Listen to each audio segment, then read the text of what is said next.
செய்தாலும் பொறுத்தருளும் செல்வக்குமரன்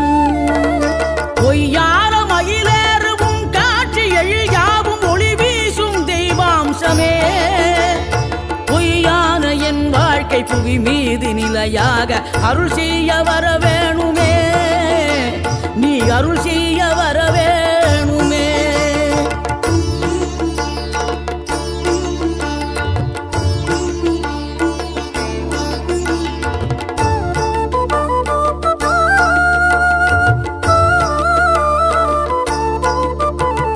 இகழ்தலையும் புகழ்தலையும் ஒரு முகமாய் கருதும்படி செவி உரைத்த முத்து குமரன் நீ வறுமையையும் வளமையையும் சமநிலையை உணரும்படி மதி கொடுத்த